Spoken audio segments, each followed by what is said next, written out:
Welcome back to another episode of Dose of Pharma. I'm your host, Christine, and today we are chatting with Minh Tran from Amazon Australia. So Minh, can you tell us a bit about what you currently do? Yeah, so currently I'm responsible for onboarding new strategic partnerships onto Amazon, specifically within our home and leisure categories. What home and leisure entails is, I guess, toys, kitchen, sports, and outdoors. And effectively, it's one of the largest categories at Amazon. I'm also responsible for rolling out new customer experience features for our automotive category. And just responsible for growing the automotive category as a whole in terms of what we offer in terms of selection to our customers and the experience that they can purchase whatever they need from an automotive perspective.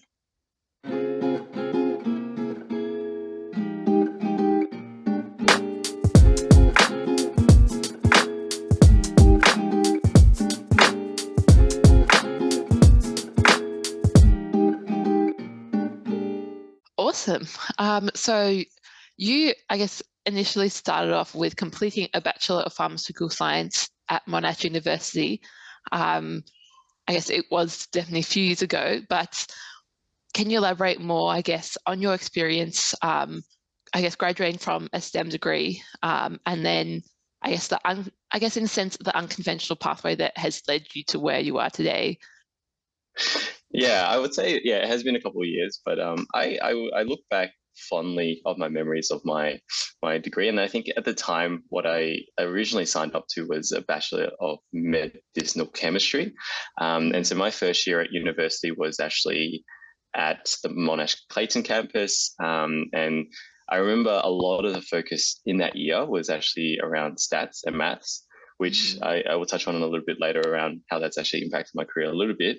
But I then obviously in my second year, I moved into the pharmacy campus and undertook the pharmaceutical science work stream. And I think one of the key areas that I really enjoyed as part of it was the formulation chemist, not the formulation, the surface chemistry piece of it, which actually ended me up at Dulux Group, which I guess that's where my whole career started, and that's where I would say the roller coaster really began. And I think whilst I was in that career, doing that degree, I was really unsure about where I wanted to go. And it wasn't very clear until I actually did the internship. And I was obviously fortunate enough to be part of the internship for Dulux Group. And we'll always be forever grateful for the team there who allowed me to step in as a development chemist and shadow some people and start my journey as a development chemist. And I think that's where it really, I guess, started to take off, because Dulux Group as a company is really good at fostering or developing new graduates. And I was lucky enough as part of that journey to be part of their graduate program. And I guess the first question you'll always ask is, well, as a graduate for a development chemist, like you can't really rotate into different roles. So I was like a non-rotational graduate, but it was nice in the sense that I was able to connect with others within the business, and also, I guess, learn from the leaders within the business that weren't exactly part of the development chemistry workstream, right? And so it really kind of showed me this world outside of chemistry, and it kind of got me a little bit curious about, okay, well, what's there for me to see in this world, or like where do I aspire to be? And I think my biggest inspiration that I could take out of the whole experience with Dulux Group was that Patrick Houlihan, who is the current CEO of Dulux Group, he started as a development chemist as a lab. In the lab, he was a formulation chemist. He was part of the original team that built one of the most iconic brands in Australia, right? And he started in that role, and then he obviously moved on and held various leadership positions within the Dulux Group business, and now is obviously the CEO.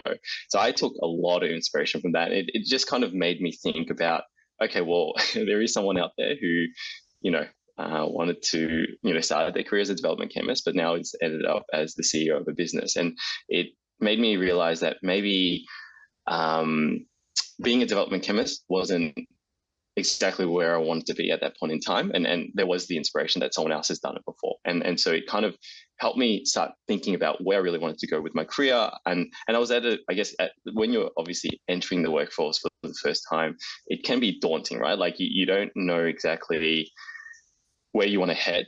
And I think you just need to take the experiences from those around you and kind of help that formulate into where you might want to head to. And there's no right or wrong answer. And so I think I was 3 years as a development chemist, really enjoyed it, really, I guess, honed my skills from what I learned from my degree. But just being exposed to the graduate program helped open that door to say, hey, like maybe there's an opportunity out there to explore something else. And I still do remember the first day I made this decision to say, hey, I'm going to join the sales team. And you can imagine at the time it was the most, to me at least, and for all those around me, sound like the most ridiculous thing, because here I was as a development chemist for the last 3 years, and all of a sudden I'm putting my hand up to say, hey, I'm going to join a sales team. And I remember being interviewed by my manager at the time, who his name's Daniel Carney, wherever he may be now, but he interviewed me, and I still remember the interview. It was a terrible interview. And he said to me, tell me about what sales experience you have. And I had none, right? But in that discussion, he must have seen something in me, and he, at the end of it, said to me, "Min, I don't know why I'm doing this, but we'll give you an opportunity." And I think that was fostered out of the graduate program. I had kind of been active enough in the graduate program to say, "Hey, like I showcase my personality and showcase who I was." And it was enough for them to say, hey, like we know you don't have the experience, but we're willing to take a bet on you because, you've been with Dulux Group for the last 3 years, and maybe, it'll be a good opportunity to grow further.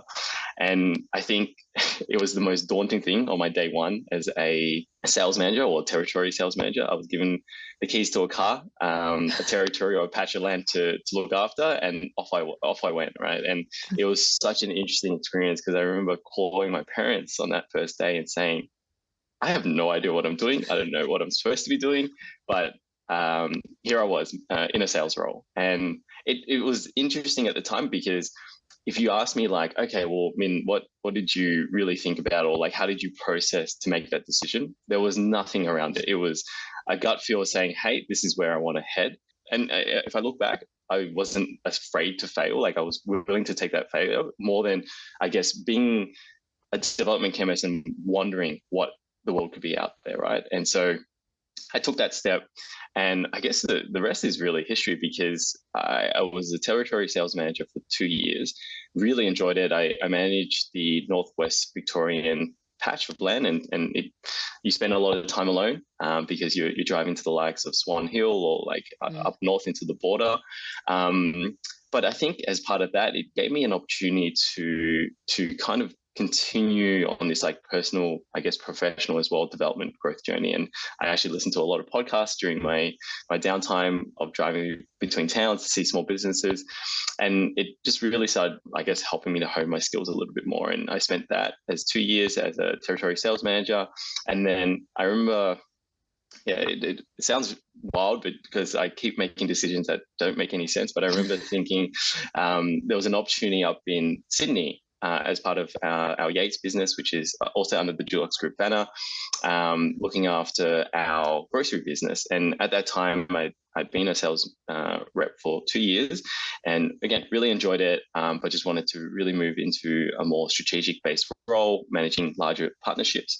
And so I remember calling my manager's manager at the time and saying, hey, look, I know this opportunity has come up, and I know that I'm not as experienced in the sales role as others may be, but I want to take a chance. And they were like, yeah, like you can interview for it and whatnot, but the main thing that you need to understand is that the role is based in Sydney.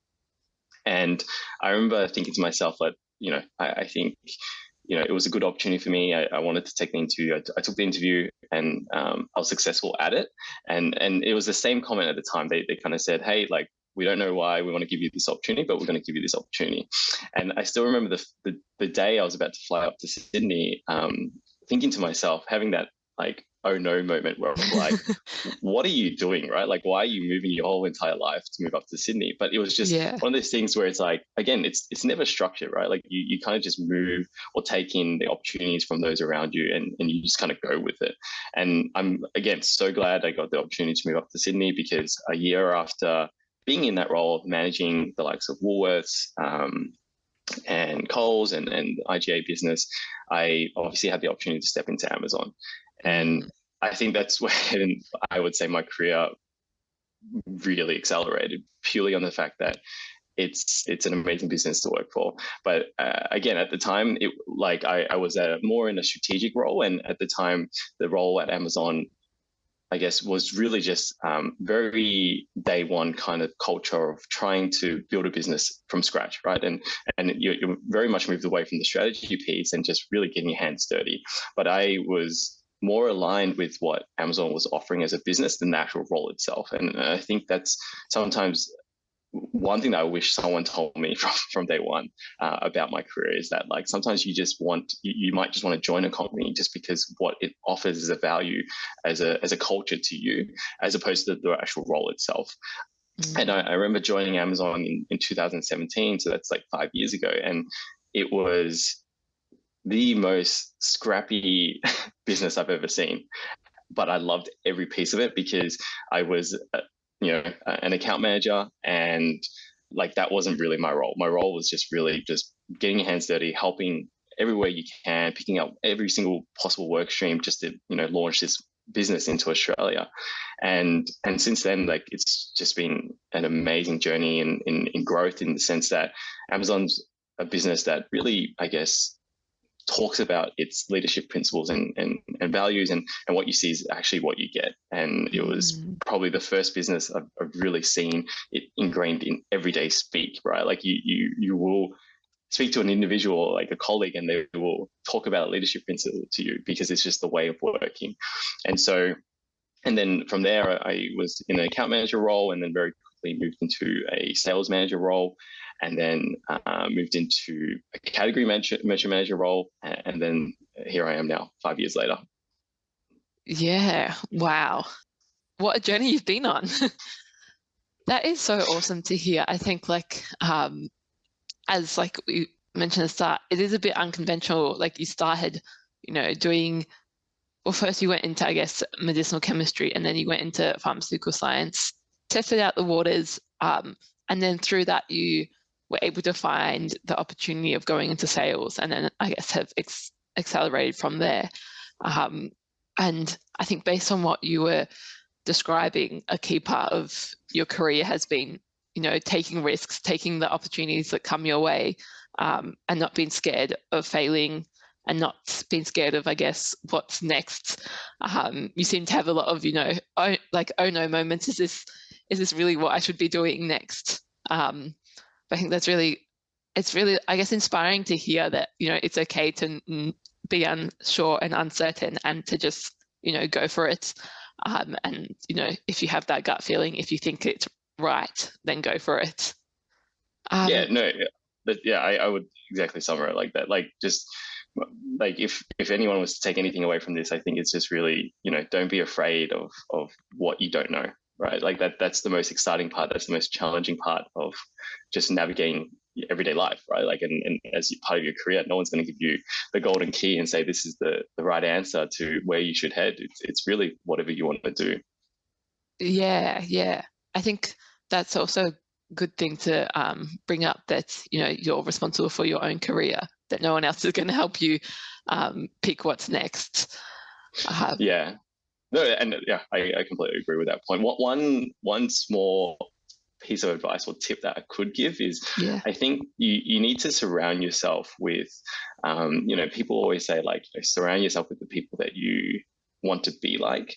I find that it's a little bit harder to do than is said, but one thing that I found very useful is trying to find the right mentors for yourself, right? And mentoring is such a critical part of how I've been able to navigate my career. And I think it all started at Dulux Group, because as part of the graduate program, they give you a mentor. I was, I guess, fortunate enough to be mentored for a very short period of time by Pat Houlihan, and he kind of brought me into look at his day to day. But one key mentor that I did have was Phil White, who's also still part of the Dulux Group business, and he looks after, I think, the trade business now. But he really sat me down and showed me that life isn't, like, I guess you can have a perspective on something, and that's your own perspective on it. But when you hear it from someone else, you realize that not everyone shares the same perspective as you. And he really challenged me to look at the world very differently. And since then, I would say, like, it's really opened my eyes to say, hey, like, you got to really, I guess, counterbalance what your perspective is with someone else's perspective. And that will help you guide your way. Yeah. Wow. I think, as I'm starting my career journey, I'm starting to, learn the importance of, I guess, mentors and people that you can chat to and gain more knowledge and insights into, I guess, the industry or your career or your life. So yeah, thank you for mentioning that. I guess in terms, you mentioned when you were in Dulux, you saw the opportunity of going to sales, but you had no sale experience, and I guess your manager kind of took a risk with you. In terms of, I guess, the skills that you think helped you get into sales and your manager saying yes, I guess what do you think was important in that sense? I think, and I think I touched on it a little bit around my first year of uni, and it's embedded into the pharmaceutical science degree as well, is the ability to look at data has really, I would say, helped me to navigate, or I guess maybe it helped me to be more successful in my everyday role than I had ever expected. And I'm a big fan of math. I've always enjoyed it. But at the time when I studied it, I really didn't understand what the practical use of it was. But when you join the business world, you very quickly realize that everything is based on numbers. And at Amazon specifically, everything is driven by data, but it's embedded in every business. And I find that the one thing that has made me successful, especially as a sales rep at the time, was that I could really easily speak to the numbers. But it's not just about speaking to the numbers, but it's being able to dissect and analyze what the numbers are telling you, or what the data is telling you, right? And as a development chemist or a pharmaceutical chemist, like that, like you're looking at data on quite a regular basis, right?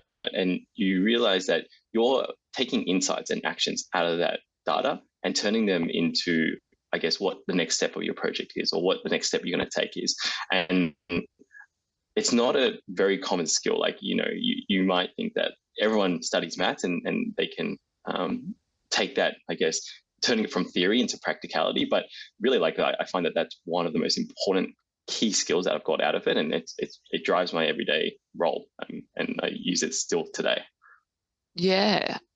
And in terms of, I guess, more the, non-physical skills, more soft skills, what are some that, I guess, transferable even from, when you were studying your degree to what you have used throughout your career? Yeah, I feel like this is going to be unconventional advice, but the first one, actually, well, the first advice isn't, but the second one is. So the first one is, like, being at university, one thing I wish I did more was just be more curious and try and learn, because when you go into the workforce, you don't have the time. You don't have the luxury to, take a step back, study what you want to study. Like, I try and, read, a couple of pages of a book each day, or listen to a podcast each day, just to, I guess, spurn that curiosity. And it might not be in the field that you're currently looking at or working in, but you could just like what's your curiosity, right? And the reason why I say that is because you very quickly realize that the world is much larger than the world that you live in, right? And that's where it's super important to kind of gain as much insights or knowledge about the world, and then kind of taking that back into your role. And I would say, like, I don't know how it would have linked, but like when I was at uni, I traveled a lot, right? And it helped me to really start opening my perspective of the world. And like when I was a development chemist, and I realized that, well, there's a lot to out this world, that like you don't have to always stick into your own lane. You can jump into other lanes, right? And that's where I would say, like, really think about like what the world has to offer, and just be curious, like learn about whatever you want to learn about, and you'll find that very quickly you might end up where you want to end up. The second one is, and this is the kind of conventional one, but it's like, don't be afraid to fail. And I think, and that's such a vital skill that I find that, people these days, they're very caught up in getting the right answer, being perfect. But like my biggest take of, if I could summarize it, is that I wasn't afraid to fail. It's daunting to fail, yes. Like the thought of failure is scary, but the thought of failure should never stop you from taking the step in the direction that you want to take. And this kind of ties into the last point of, like, when you're not afraid to fail, you should just take the action as quickly as possible, right? The more you kind of think about, is this the right way to do something? Is it not the right way to do something? You're kind of frozen in the moment. You want to dissect it a little bit more, but the opportunity might pass, right? And so if at the time I was very caught up in like, hey, is sales really the right thing? Or I just literally put my hand up. I said, hey, I don't care if I fail. And I probably didn't think about it that way. Like, I mean, there's the feeling that you get where it's like, oh my God, what am I doing? But yes, like if I look back at it, it's like, I wasn't afraid to fail. I kind of just put my hand up and I said, hey, this is what I want to do. This is where I want to head, and let's see where it takes me. If I fail, that's fine. We can reassess. But taking the action before the opportunity passes you by is so important, because you don't want to wait until the right moment. There's never going to be the right moment. You need to kind of just move and take it from there. Yeah, wow. In terms of, I guess, failing and being scared of failing, I think like a lot of, students or recent graduates, you think of your career as this, like, it's this big thing in your head. And so, every small thing you're scared of, and you're like, oh my gosh, is this going to, impact the rest of my career? And I guess you think of it as quite big. In terms of failure, how did you overcome, not being scared to fail? I guess it's, I don't know if that's going to be easy to answer, but yeah, no, it's a very good question, and I think you need to ingrain. There's a couple of, I guess, life values that I can say that has really helped me throughout my journey, and it's not anything to do professionally either. It could be personal, right? But I think being able to be a little bit optimistic, right? I think the world is there to give you what you want, if you want to take it. And it sounds ridiculous, but like having a little bit of optimism and being a little bit, I always say bullish, but just being a little bit, I guess, hopeful about where you want to go. It has never hurt anyone, right? I find like, we get into this world where it's like, are we going to make the wrong step? But I remember like my daughter, who I just recently had, like she's not afraid of anything, right? And it's so beautiful, like that she's just not afraid of anything. And I think like we as we grow up, we get more and more scared about what the world is going to do to us. But the reality is, like, the world's there to give you whatever you want. So have a bit of optimism. And I think being able to reflect on the moments that you have failed, like, what key lessons have you learned from it? And then, how do I take that lesson into my next move or my next opportunity, right? And so my favorite saying is like, you never win or lose. It's either you win or you learn, right? And so if you switch that mentality and say, hey, like, opportunities are out there, you can go get it if you want, you'll be fine. Yeah. That's really important, I think. I guess I was going to wrap up asking to offer a piece of advice, but I think you've offered lots of different pieces of advices for our student.